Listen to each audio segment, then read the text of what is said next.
करंजीत भाजपच्या शक्तीचा स्फोट, अक्षय कर्डिलेंसाठी विजयाची रणशिंगे फुंकली। करंजी गावात राहुरी पोटनिवडणुकीच्या पार्श्वभूमीवर भाजपचे उमेदवार अक्षय कर्डिले यांच्या प्रचारार्थ भव्य रॅली काढण्यात आली। आमदार मोनिका राजळे यांच्या उपस्थितीत पार पडलेल्या या रॅलीला मोठा प्रतिसाद मिळालेला। उत्तरेश्वर मंदिरात नारळ फोडून रॅलीची सुरुवात करण्यात आली। यावेळी प्रियंका कर्डिले, महापौर ज्योती गाडे यांच्यासह भाजप व महायुतीचे पदाधिकारी, कार्यकर्ते आणि नागरिक मोठ्या संख्येने सहभागी झाले होते।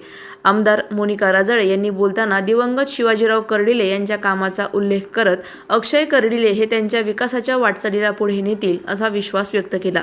या रॅलीमुळे करंजी परिसरात भाजपच्या प्रचाराला अधिक बळ मिळाले असून अक्षय कर्डिले यांच्या विजयासाठी वातावरण निर्माण होत असल्याचे दिसून येत आहे।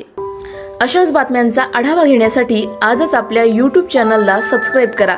बातमी आवडल्यास लाईक करा आणि इतरांपर्यंत शेअर करा।